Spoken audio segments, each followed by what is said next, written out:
One of the reasons poor people are poor is because they don't make money with offers. Even though they're making money with offers, they don't even know they're making money with offers. Here's what I mean.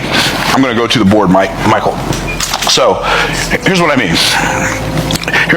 Poor people and middle class people feel like everything is expensive because they pay for everything with money they've exchanged their life for, or their time for. So they feel like they're paying for everything with their life. And you've seen me do this illustration before. So what you do is you say, hey, I've got this time. I'll sell you my time. By the way, you are the asset. I mean, you're the resource. You're the resource. God's the source. You're made in His image. You're the resource. Time is an asset, but it's a limited asset. What do I mean limited? You only have so much time. How much time do you have? 24 hours in a day, 60 minutes an hour. If you're really, really nice, if I'm really, really nice, will you let me have 70 minutes in an hour? No. Everybody gets 60.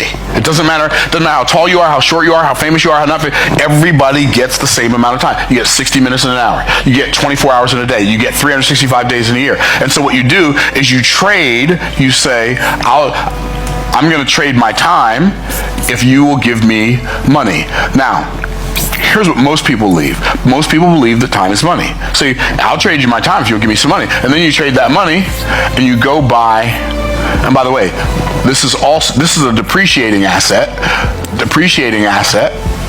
And so you go trade it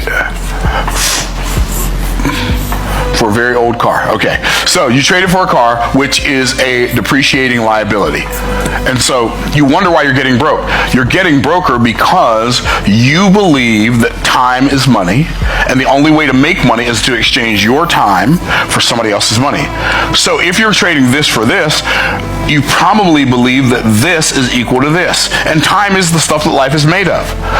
But when you trade this for this, you believe that time is money. That is absolutely not true. The reality is that time is, this is what that should look like. Time is infinitely greater than money. That's what it should look like. Time is infinitely greater than money. And when you realize that, you'll stop selling a whole bunch of your time for a little bit of somebody else's money. You'll stop traipsing around in discount locations looking for the best deal, wasting hours and hours of your life, wasting a whole bunch of time to save a little bit of money. And what you'll do is you'll figure out, how can I make my time more valuable? And here's what wealthy creative entrepreneurs do. Instead of doing this diagram, here's what we do.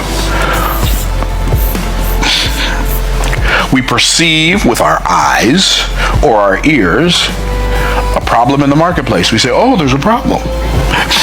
And then what we do is we come up with a solution. We solve the problem. I have an idea. So this light bulb represents my creativity. And what I'm going to do is I'm going to create a solution. But I'm not going to create a solution for me. I'm going to create a solution for you. I'm going to create a solution for all of you. I'm going to create a solution for the YouTubesphere.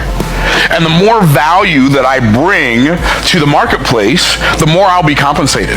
If I bring a lot of value to the marketplace is not going to gyp me. The marketplace is not going to cheat me. The marketplace is going to compensate me. And all I got to do is keep bringing value to the marketplace, and eventually some of the seed I sow will reap a harvest, period. It's how it works. Now, wealthy creative entrepreneurs are wealthy creative entrepreneurs because we pay for things according. Everybody say according.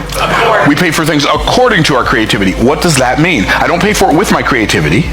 I don't pay for it out of my creativity. If I paid for it out of my creativity or with my creativity, here's what would happen. I'd pay for it with my creativity, and I'd have less creativity after I paid for it than I had before I paid for it. But I don't pay for it out of my creativity. Because once I create a solution, I don't have less creativity. I have the same amount. Actually, I have more. Wow.